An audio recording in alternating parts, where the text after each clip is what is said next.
오늘 우리에게 주시는 하나님의 말씀은 요한복음 10장 1절에서 6절까지의 말씀입니다. 요한복음 10장 1절에서 6절까지의 말씀을 우리 함께 한 목소리로 한 마음으로 읽겠습니다.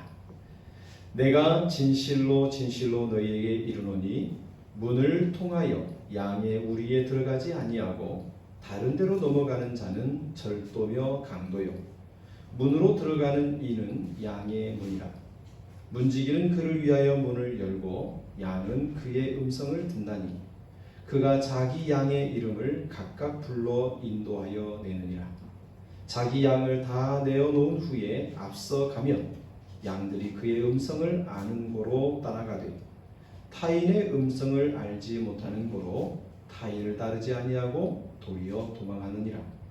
예수께서 이 비유로 그들에게 말씀하셨으나 그들은 그가 하신 말씀이 무엇인지 알지 못하니라. 아멘.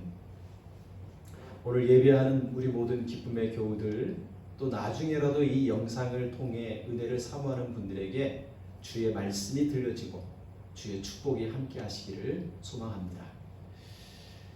아빠와 엄마의 차이가 무엇인지 아십니까? 갓난아이가 잠결에 응애하고 울면 즉시 달려가는 사람은 엄마가 대부분이죠. 아빠는 계속해서 드르렁드르렁 코를 골며 자는 것이 일반입니다. 아무래도 엄마의 마음은 아이에게 온통 집중되어 있기 때문에 금세 아이의 울음소리를 알아듣는 것 같습니다. 어디에 관심을 두느냐, 어디에 마음을 두느냐에 따라 그 소리는 더 크고 더 깊게 더 강하게 들리는 법입니다. 우리는 살아가는 우리의 모든 공간에는 온갖 소리들로 가득하다고 합니다.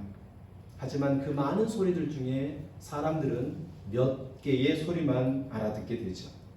강아지나 고양이 같은 이런 우리 반려동물들은 소리에 매우 민감해서 주인의 발자국 소리에도 금세 반응하고 알아차립니다. 사람들도 나이가 들어가면서 청력이 점점 약해진다고 합니다. 그래서 10대 때 들었던 소리를 40대, 50대 되면 듣지 못하는, 청력이 약해져서 알지를 못한다고 해요. 여러분, 우리가 나이가 들수록 이렇게 듣는 것, 보는 것이 다 약해지지만 신앙의 연륜이 더해갈수록 주님을 바라보고 주의 음성을 알아차리는 영적인 청력은 더 커지고 높아졌으면 진심으로 좋겠습니다. 오늘 본문 말씀은 소리의 민감성, 소리에 대한 민감성이 얼마나 중요한지를 알려줍니다. 어떤 소리를 듣고 그 소리에 어떻게 반응하느냐에 따라 생사가 결정되기 때문입니다. 본문에는 오늘 우리에게 이렇게 말하고 있는 것 같습니다. 너는 누구의 음성을 듣고 누구의 음성을 따라가고 있니? 너에겐 어떤 소리가 가장 크게 중요하게 들리니? 이런 질문을 하는 것처럼 보입니다. 우리가 함께 읽은 본문 말씀은 목자와 양의 비유입니다. 우리들 대부분은 이 개나 고양이, 좀 어렸을 때는 시골에서 소나 닭 같은 이런 정도를 키워보셨겠지만 아마 대부분 양은 키워보시지 않았을 겁니다. 때문에 예수님께서 비유로 하신 이 목자와 양의 이야기가 우리에게 별로 와닿지 않을 수 있습니다. 하지만 예수님이 계셨던 당시 팔레스타인 지역은 목자가 양을 치는 일이 매우 보편적이고 평범한 일상이었기 때문에 이 비유가 무엇을 의미하는지 금세 그들은 알아차렸을 것입니다. 목자들은 낮에 자신의 양떼를 데리고 목초지를 이리저리 돌면서 양에게 풀과 물을 먹입니다. 해가 뉘엿뉘엿 지면 이제 마을 공동으로 관리하는 양우리로 자신의 양떼를 몰아 넣어두고 퇴근을 하죠. 그 밤사이에 양우리는 문지기라고 하는 존재가 양떼를 관리하게 됩니다. 그런 다음 날 아침이 되면 목자들은 다시 양의로 출근해서 우리간에 뒤섞여 있는 양떼를 향하여 얘들아 내가 왔다. 뚱뚱이, 날씬이, 검둥이, 또 얼룩이 이렇게 자신의 양떼를 이름을 부르면서 이제 밥 먹으러 가자 하며 그 양떼들을 불러냅니다. 그러면 놀랍게도 양들은 그 목자의 목소리를 알아듣고 매 하면서 양을 따라 나오죠. 그리고 줄줄이 초장을 향하여 걸어갑니다. 참 생각만 해도 목가적이고 평화로운 풍경을 우리는 떠올리게 됩니다. 그런데 오늘 우리가 예수님이 주신 이 말씀 속에 이 평화, 이 아름다움을 깨트리는 존재가 하나 나타납니다. 1절에 보니까 절도며 강도라고 하는 이 도둑이 이 양떼를 급습합니다. 이들은 탐욕에 사로잡혀 엄연히 주인이 있는 양떼를 자기 것으로 삼으려고 어둠을 틈타 문을 통과하지 않고 다른 길로 이 우리에 들어와 양들을 현혹합니다. 양들아 내가 왔다. 이제 가자. 속삭이며 유혹합니다. 하지만 양들 중에 주인의 목소리를 잘 알고 있는 양들은 그 도둑을 결코 따라가지 않습니다. 그러나 둔한 양은, 알아듣지 못하는 양은 결국 절도와 강도, 도둑들에게 끌려가는 신세가 되고 만다. 이것이 오늘 본문의 비유의 내용입니다. 이 비유에 대한 의미를 좀 더 우리가 확실하게 알려면 문맥의 흐름을 꿰뚫어야 합니다. 앞선 요한복음 9장에 어떤 일이 있었는지를 알 때 이 10장에 나오는 양의 비유가 무엇을 의도하는지 알 수 있습니다. 요한복음 9장을 보면 예수님께서 안식일에 날 때부터 앞을 보지 못하는 맹인을 고치시고 그의 눈을 환하게 열어주십니다. 그러자 이 모습을 지켜보던 바리새인들은 예수님이 안식일에 해서는 안 되는 금지된 일을 어겼다면서 그것을 빌미삼아 예수님을 고발하고 예수님을 괴롭히고 심지어 예수님을 죽이려고 하는 거센 공격이 시작됩니다. 이때 바리새인들은 예수님을 통해 앞을 보게 된 이 사람에게 다가가서 너는 어느 편에 설 것이냐고 강요합니다.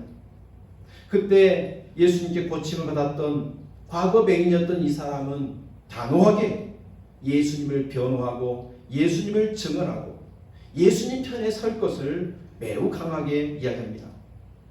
그러자 살벌한 분위기가 이 성전에 가득해지고 예루살렘에 점점 가득해집니다.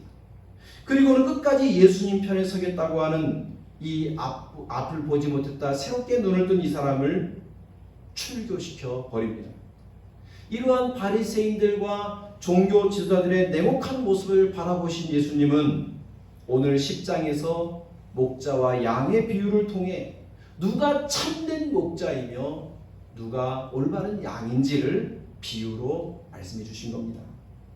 이런 맥락을 고려할 때 이 양과 목자의 비유 속에서 참된 목자는 당연히 누구를 의미하는 걸까요? 바로 예수님을 뜻하는 거죠.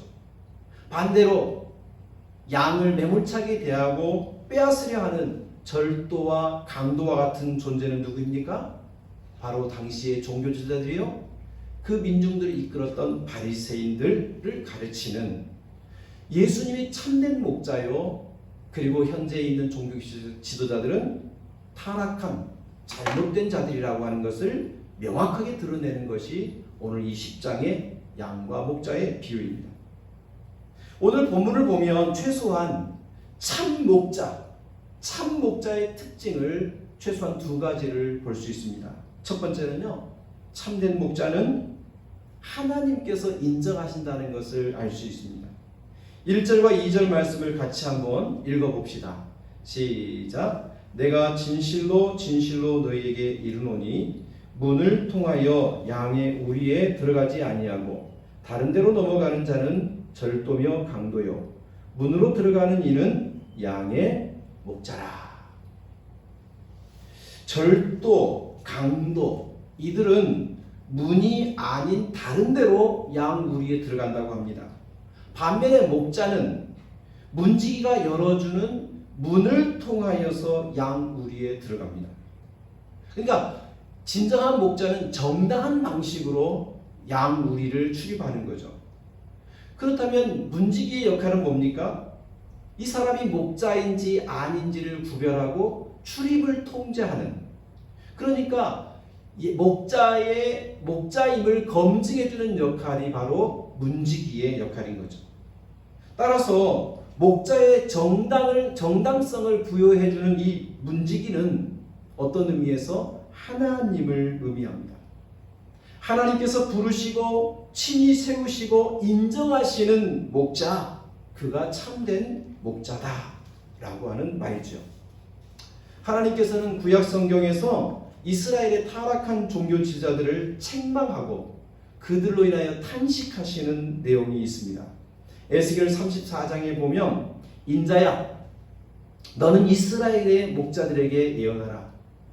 그들 곧 목자들에게 예언하여 이르기를 주 여호와께서 이같이 말씀하시되 자기만 먹는 이스라엘 목자들은 화 있을진저 목자들이 양떼를 먹이는 것이 마땅하지 아니하냐. 너희가 살찐 양을 잡아 그 기름을 먹으며 그 털을 입되 양떼는 먹이지 아니하는도다. 자신의 배만 채우고 양떼들을 관리하지 않는, 오히려 양떼를 잡고 죽이는 이 목자들을 거짓 목자라 그렇게 말씀하며 그들을 책망하십니다. 그리고 이어지는 말씀에 다음과 같은 약속을 주십니다. 에스겔 34장 23절입니다. 내가 한 목자를 그들 위에 세워 먹이게 하리니 그는 내 종 다윗이라. 그가 그들을 먹이고 그들의 목자가 되지라. 내가 한 목자를 세울 것인데 그 목자는 양떼를 위하여 먹이는 목자가 될 것이다. 바로 자기 백성을 구원하시고 그들을 풍성케 해주시는 목자, 그 하나님께서 예언하신 목자의 최종적이고 완전한 언약의 성취는 바로 예수 그리스도를 통하여 이루어지는 것입니다. 그러니 예수님만이 참된 목자인 것이죠. 이 참된 목자의 두 번째 특징이 3절에 나와 있습니다. 자, 이 두 번째 특징이 뭘까요? 3절을 읽어봅시다. 문지기는 그를 위하여 문을 열고 양은 그의 음성을 듣나니 그가 자기 양의 이름을 각각 불러 인도하여 내느니라. 여러분, 여기서 가만히 보면 참된 목자는요, 양의 이름을 각각 부르고 있습니다. 목자의 두 번째 특징은 양들의 이름을 안다는 거예요. 어떻게 양의 이름을 압니까? 자신이 양들에게 이름을 지어줬기 때문이죠. 복음서에서 나온 인물 중에 예수님이 이름을 불러주심으로 참 감격스러운 새로운 삶을 살았던 한 사람이 있습니다. 그의 이름은 삭개오입니다. 예수님을 보려고 나무 위에 올라가 있는 삭개오에게 예수님이 찾아와서 삭개오야 내려오라. 내가 오늘 너의 집에 유하여야 하겠다. 예수님이 그의 이름을 불러줬을 때 삭개오는 숨이 막히는, 심장이 터질 것 같은 감격을 누렸을 것입니다. 무리를 헤집고 외면받고 소외받던 자신에게 찾아와 주신 것도 놀라운데 처음으로 본 그분이 자신의 이름을 불러주며 삭개오야, 삭개오야, 내가 너와 너의 집에 들어가야겠다. 그 순간 삭개오는 전율을 느꼈을 것입니다. 그리고 예수님께서 나를 찾아오신 것은 나에게 구원의 선물뿐만 아니라 나와 함께하고자 하는, 나와 동행하고자 하는 한없는 사랑의 증표라고 하는 사실을 깊이 깨달았을 것입니다. 강원도 평창에 대관령에 있는 양떼 목장을 가보셨습니까? 저는 젊었을 때 한 번 가본 적이 있는데요. 모든 양떼들이 다 똑같이 생긴 것 같습니다. 마치 복제한 양처럼 컨트롤 V, 컨트롤 C, 컨트롤 V라는 것처럼 정말 똑같아 보여요. 이런 양들에게 이름을 붙인다는 게 참 어려울 것 같습니다. 그리고 그 이름을 기억하고 부른다는 것, 저로서는 불가능해 보입니다. 아니나 다를까 평창에 있는 양들에게는요, QR 코드로 식별할 수 있는 그 QR 코드가 양들에게 심겨져 있다고 합니다. 그래서 굳이 이름을 부르지 않고 어떤 기계를 통과하면 이 양이 어떤 양인지 금세 알아차린다고 해요. 요즘에는 학교 선생님들이 아이들과 거의 영상으로 수업을 많이 진행하다 보니까 아이들의 또 얼굴에 다 마스크를 쓰고 있어서 반을 가리고 있다 보니까 아이들의 이름과 아이들의 얼굴이 매칭이 안 되어서 참 곤란하다라고 하는 이야기를 종종 듣습니다. 그런데요, 여러분, 우리 주님께서는 양들의 일일이 하나하나의 특성을 다 아시고 이름을 불러주십니다. 듬직이, 점박이, 복실이, 뺀질이, 아마 우리를 보면서 느끼시는 감정을 어쩌면 우리에게 이름을 담아 불러주신지도 모릅니다. 또한 예수님께서 이처럼 목자가 되셔서 양들의 이름을 불러준다는 것은 단순히 우리를 특징적인 아는 정도가 아니라 우리를 깊이 사랑하신다는 의미일 것입니다. 이처럼 참된 목자는 양들의 겉모습뿐만 아니라 그의 속 마음과 상태, 그리고 그와 함께 깊은 인격적인 관계를 맺고 친근하게 보살핀다라고 하는 내용, 의미를 내포하고 있는 것이죠. 제가 요즘에 일을 하다 보면서 여러 사람들을 만나 가끔씩 이렇게 대화를 나누게 되는데, 전 대우자동차라고 하죠. 그 생산 라인에서 일했던 분과 잠시 이야기를 할 수 있었습니다. 회사에 처음 들어갔을 때 자기가 느끼는 감정은 자신이 기계의 톱니바퀴와 같다는 그런 느낌을 받았다는 거예요. 그 멈추지 못하고 흘러가는 생산 라인에서 하루 종일 똑같은 일을 반복하고 출근하면서 그 일을 하고 퇴근하면서 그 일을 내놓지만 그 다음날 똑같은 일을 또 하고 또 하는 거예요. 이제 톱니가 부러지면 마치 새로운 부품을 갈아 끼는 것처럼 출근했다가 시간만큼 일하고 빠지면 새로운 근로자가 와서 일하는 이 모습을 보면서 이 생산 라인에서 인격적 관계가 없이 비인격적인 관계 속에서 묵묵히 자기 일만 하는 이 모습을 보면서 참 외롭다, 참 내가 기계의 부품에 불과하구나, 이런 감정을 처음에 가졌다고 이야기합니다. 그러나 여러분, 우리 예수님은요, 우리를 기계의 부품처럼 여기지 않습니다. 우리를 한 인격으로, 우리를 어떤 물건이 아니라 세상에 단 하나밖에 없는 너, 인간으로 깊은 애정을 갖고 그의 삶, 우리의 삶을 깊이 살펴보시는, 그렇게 다정하고 좋으신 분이죠. 무엇을 좋아하는지, 무엇을 싫어하는지, 우리의 강점이 무엇이고 우리의 약점이 무엇인지를 잘 아시는 분. 그분은 우리를 그것으로 대하지 않고 세상에서 유일한 아주 특별한 존재로 우리를 관심 있게 보고 계시고 대우하시는 거죠. 바로 그분이 우리 예수님이시고 우리를 이끌어 가시는 목자라고 하는 사실을 여러분 믿을 수 있기를 바랍니다. 이 선한 목자이신 예수님은 우리를 가장 좋은 길로, 가장 안전한 곳으로, 우리가 꼭 필요한 경험을 하도록 우리의 인생길을 지금도 이끌어가고 있음을 믿으시기를 바랍니다. 그런데 이렇게 선한 목자, 좋은 목자, 그리고 양, 이 관계는요, 어떻게 보면 일방적이지 보이지만 사실은 일방적이지 않습니다.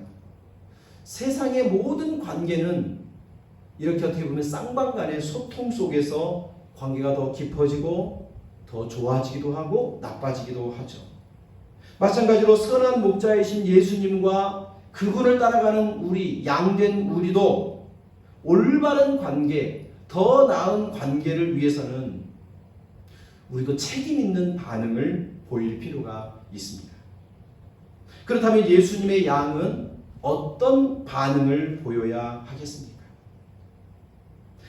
이 선한 목자를 따르는 양의 가장 큰 특징이 있다고 하면 오늘 3절과 4절에서 알 수 있는데요, 그 양은 목자의 음성을 알아듣는다는 것입니다. 우리 3절 4절을 같이 한번 읽어보겠습니다. 시작. 문지기는 그를 위하여 문을 열고 양은 그의 음성을 듣나니 그가 자기 양의 이름을 각각 불러 인도하여 내느니라. 자기 양을 다 내어놓은 후에 앞서가면 양들이 그의 음성을 아는 고로 따라오되. 여러분, 목자가 양들을 이름을 각각 불러내면 양들이 따라갑니다. 근데 왜 따라가냐면 4절에 보니까 양들이 그의 음성을 알기 때문이다 라고 기록해요. 목자를 따르는 양의 가장 큰 특징은 목자의 음성, 자기 목자의 음성을 알아듣는 것입니다. 2019년도 인터넷 한 커뮤니티에 비밀번호라고 하는 시가 관심을 끌었습니다. 문현식 어린이가 쓴 시입니다. 제가 한번 읽어드리겠습니다. 우리 집 비밀번호 띠띠띠띠띠띠띠 누르는 소리로 알아요. 띠띠띠 띠띠띠띠는 엄마, 띠띠띠띠 띠띠띠는 아빠, 띠띠띠띠띠띠 누나, 할머니는 띠띠 띠 띠 띠 띠 띠. 제일 천천히 눌러도 제일 빨리 나를 부르던 이제 기억으로만 남은 소리, 보고 싶은 할머니. 문현식 어린이는 현관문 번호키 7자리를 누르는 소리만 듣고도 엄마인지 아빠인지 누나인지 할머니인지를 알아들었다고 합니다. 다른 구성원과는 다르게 할머니는 2자리를 누른 다음 천천히 한 자리, 또 한 자리, 또 한 자리. 그렇게 잘 기억나지 않는 7개의 비밀번호를 천천히 누르시는 할머니, 그 할머니를 보고 싶다고 문현식 어린이가 시를 남긴 거죠. 여러분, 우리는 어떻습니까? 예수님이 우리를 부르는 소리를 금세 알아차릴 수 있습니까? 예수님은 참된 목자이기에 양들의 울음소리, 양들의 노랫소리, 양들의 이 털 색깔, 그들이 무엇을 좋아하고 무엇을 싫어하는지, 그들의 특징이 무엇인지 하나하나 각각 다 아시는 분이죠. 그렇게 좋은 선한 목자를 따르는 우리는 그분의 양이라고 하면 우리도 그분의 음성을 금세 알아들을 수 있어야 되지 않을까요? 목자의 음성을 알아듣는다는 것은 반대로 생각해보면 자기 목자가 아닌 타인의 음성을 듣지 않는다는 말이에요. 5절 말씀에 보면 타인의 음성은 알지 못하는 고로 타인을 따르지 아니하고 도리어 도망하느니라 라고 했습니다. 내 목자는 따라가지만 타인의 목자, 나를 정말 사랑하지 않는 악한 목자들의 목소리는 듣지 않는다는 거예요. 아니, 듣지 않는 정도에서 멈추지 않고 그 목소리가 들리면 도망치는 게 정상이라고 이야기합니다. 여러분, 그리스도인이라면 여러 면에서 너그러워야 하죠. 하지만 진리가 아닌 것, 그것과는 우리는 정말로 냉혹할 필요가 있습니다. 우리가 알고 있는, 우리가 주변에 있는 우리 동지들이 좀 부족하거나 좀 모자란 경우도 있을 수 있어요. 그럴 때는 너그럽게 품고 가고 함께 해야 됩니다.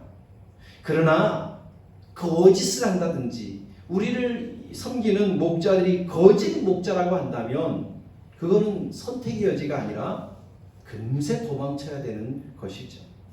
각종 이단이나 불경건한 가르침, 인본주의적인 거짓 사상들 앞에서는 우리가 과감하게 귀를 돌리고 주님의 음성 앞에 더 귀를 기울일 줄 아는 그런 성숙한 주님의 양들이 될 수 있기를 진심으로 소망합니다.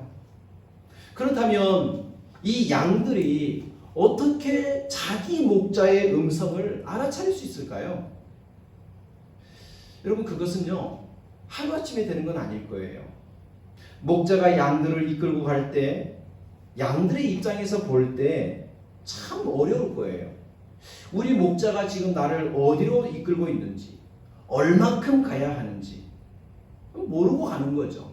다만 목자의 뒤를 따라 그 목소리를 신뢰하고 한 걸음 한 걸음 따라가는 겁니다.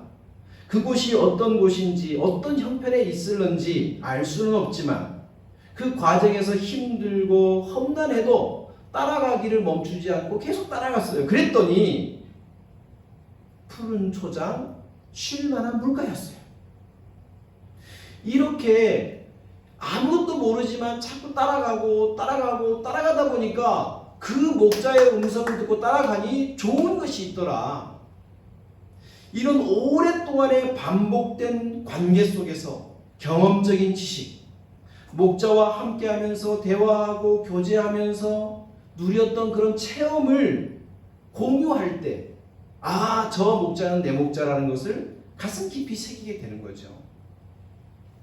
생텍쥐베리의 어린 왕자라고 하는 동화를 보면 이 어린 왕자와 여우가 대화를 나눕니다. 어린 왕자가 같이 놀자라고 늙은 여우에게 부탁을 해요. 그러자 여우가 놀 수 없다는 거예요. 너 길들여지지 않았기 때문에 같이 놀 수 없어 라고 말을 합니다. 왕자가 길들여진다는 게 무슨 뜻이야? 라고 되묻습니다. 그때 여우가 하는 말이 그건 관계를 맺는다는 뜻이야 라고 말하죠. 그리고 관계가 형성되었을 때 어떤 일이 벌어지는지도 설명해 줍니다. 나는 발소리를 들으면 얼른 굴 속으로 들어가겠지. 그렇지만 너의 발소리를 들으면 마치 음악 소리를 듣는 듯이 굴 밖으로 뛰쳐나올 거야. 어린 왕자는 말합니다. 그럼 그런 친구가 되려면 어떻게 해야 되는데? 라고 묻어요. 그러자 여우는 대답합니다. 아주 참을성이 많아야 해. 그렇습니다. 관계를 맺는다는 것, 관계가 깊어지고 풍성해진다는 것, 그의 발걸음 소리가 음악 소리처럼 들리고 나를 춤추게 할 수 있으려면 우리는 참을성이 많아야 됩니다. 주님의 음성을 더 잘 알아듣기 위해서는 이 참을성이 우리에게 필요해요. 주님의 말씀에 순종하고 따르는 동안에 여러 가지 생기는 어려움이 있어요. 그러나 그 어려움 속에서도 믿음을 가지고 참고 그를 따라가기를 계속 반복하며 주님의 말씀이 나를 길들일 수 있을 때까지 견디어내는 것, 그것이 주님의 음성을 알아듣는 중요한 척도입니다. 주님의 말씀에 순종하여 얼마나 참고 얼마나 견디는가, 얼마나 오랫동안 그 말씀과 함께 하는가, 거기에서 주의 음성을 알아들을 수 있는 정도가 결정되는 거예요. 우리가 주님을 따른다고 하면서도 종종 머뭇거리고 의심할 때가 있습니다. 왜요? 어려움이 생기니까. 애매하게 손해를 본다고 생각하니까 머뭇거리는 거죠. 이렇게 말씀대로 살다가 손해보는 것 아닌가? 이렇게 하다가 남들에게 뒤처지는 것 아닌가? 그런 생각이 들 때 주님을 따라가는 것이 멈춰지죠. 사망의 음침한 골짜기를 만날 때 되돌아가고 싶은 두려움이 엄습합니다. 그럴 때에 우리는 참지 못하고 멈추게 되죠. 이때 우리에게 필요한 게 뭘까요? 그건 믿음입니다. 우리 예수님은 참된 목자다.